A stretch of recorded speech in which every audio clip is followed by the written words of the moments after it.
Assalamualaikum warahmatullahi wabarakatuh. Perkenalkan, nama saya Nida Sahara, mahasiswa di STI Mutakin, program studi pendidikan agama Islam semester 2. Saya di sini akan memaparkan materi ulumul Quran yang selama satu semester ini sudah saya pelajari. Jadi di dalam pelajaran ulumul Quran ini ada 9 materi yang saya pelajari. Yang pertama ada nuzul Quran, yang kedua ada asbabun nuzul, yang ketiga ada munasabah, yang keempat adalah nasakh, nasikh, mansuh, dan yang kelima ada muhkam dan mutasyabih, yang keenam ada fawati aswar, yang ketujuh ada qiraat, dan yang kedelapan ada izaz Al-Quran, dan yang kesembilan, yang terakhir ada ilmu tafsir. Nah, saya di sini akan menyampaikan poin-poinnya saja. Yang pertama, kita masuk pada materi yang pertama. Yang pertama adalah nuzul Quran. Apa itu nuzul Quran? Nuzul secara bahasa artinya adalah turun, dan Al-Quran adalah kalamullah. Nah, jadi nuzul Quran adalah peristiwa atau proses terjadinya atau turunnya Al-Quran dari Lauhul Mahfuz ke langit dunia atau Baitul Izzah. Nah, melalui malaikat Jibril untuk menyampaikan kepada Kanjeng Nabi Muhammad SAW secara berangsur-angsur. Peristiwa itu terjadi pada tahun 610 Masehi di Gua Hiro pada malam Lailatul Qadar. Apa sih surat yang pertama yang diturunkan? Surat yang pertama yang diturunkan adalah surat Al-Alaq ayat 1-5. Nah, peristiwa proses terjadinya penurunan Al-Quran itu terjadi kurang lebih selama 23 tahun. Kenapa Allah menurunkan Al-Quran? Agar kita sebagai umat Islam dapat menjadikan Al-Quran itu sebagai pedoman hidup kita. Bayangkan jika di dunia ini tidak ada Al-Quran, bagaimana dunia ini? Mungkin umat-umat Islam tidak akan tertata atau tidak akan memiliki aturan-aturan dalam agamanya. Yang kedua ada asbab an-nuzul. Asbab artinya itu adalah sebab-sebab, dan an-nuzul adalah turun. Nah, jadi asbab an-nuzul ini adalah sebab-sebab turunnya Al-Quran. Kenapa kita harus mengetahui atau memahami asbabun nuzul ini? Karena dengan kita memahami asbabun nuzul ini, kita dapat memaknai suatu ayat dalam Al-Quran dan kita dapat menghukuminya itu. Jadi ketika kita menafsirkannya, kita dapat memahaminya. Nah, kalau kita tidak mengetahuinya atau kita tidak dapat memahami apa itu asbabun nuzul, takutnya ketika kita menafsirkan suatu ayat, kita terjadi kesalahpahaman dalam menafsirkannya itu, dalam menghukuminya itu. Nah, yang ketiga ada munasabah. Nah, munasabah ini adalah secara bahasa nasabah yunasibu munasabatan artinya adalah serasi, sama, atau secara istilahnya munasabah ini adalah hubungan atau keterkaitan atau keserasian antara ayat-ayat Al-Quran. Ada macam-macam munasabah. Yang pertama ada zahir irtibat dan khafi irtibat.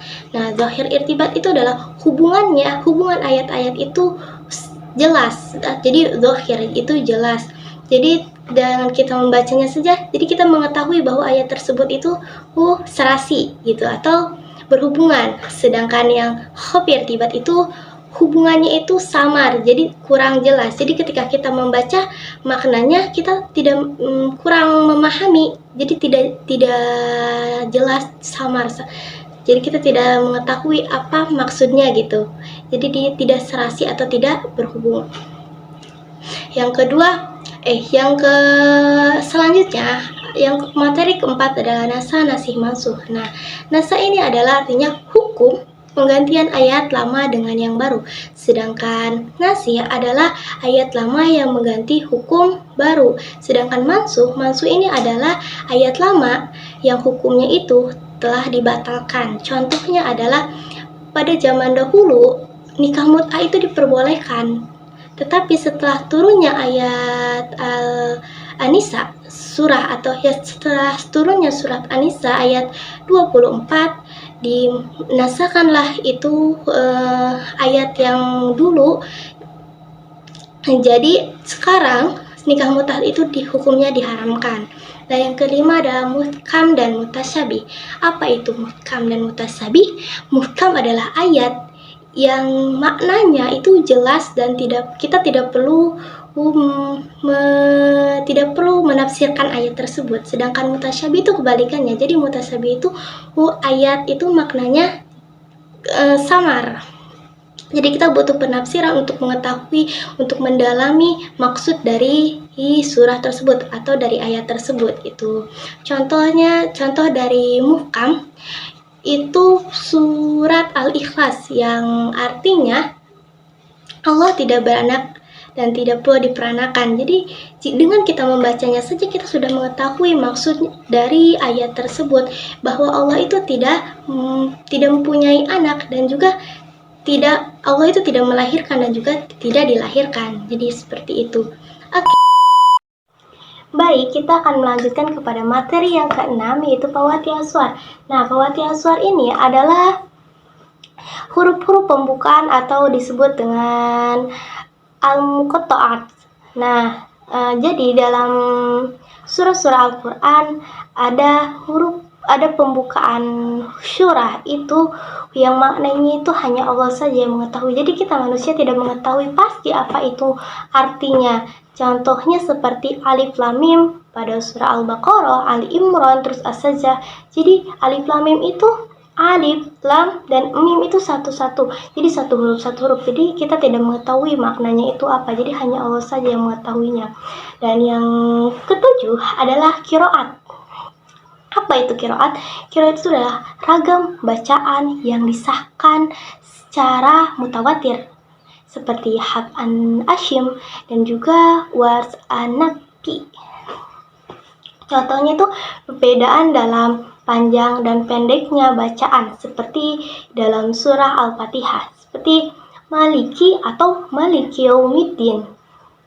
Nah, itu menunjukkan pada variasi qiraat.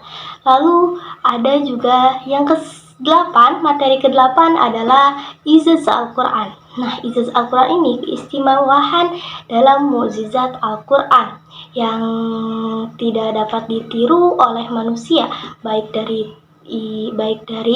segi bahasanya dan juga hukum ataupun kandungan ilmiahnya. Nah, jadi dalam Al-Quran juga ada memprediktif atau itu ada berita ilmiah atau masa depan. Jadi masa depan itu bagaimana? Dalam Al-Quran juga menjelaskan seperti itu. Jadi banyak sekali ilmiah atau peneliti yang hebat di luar negeri itu yang masuk Islam, karena mereka sudah membuktikan bahwa bahwa ajaran Islam itu benar. Terus yang terakhir adalah ilmu tafsir. Nah, ilmu tafsir ini menjelaskan bahwa menafsirkan Al-Quran. Jadi dengan kita bisa menafsirkan Al-Quran, kita dapat memahami isi kandungan dalam Al-Quran, dapat memahami isi ayat atau makna dalam ayat-ayat tersebut. Nah, mungkin itu saja yang dapat saya sampaikan. Maaf atas semua kesalahan dalam saya berbicara atau dalam saya berpikir. Saya minta maaf. Wassalamualaikum warahmatullahi wabarakatuh.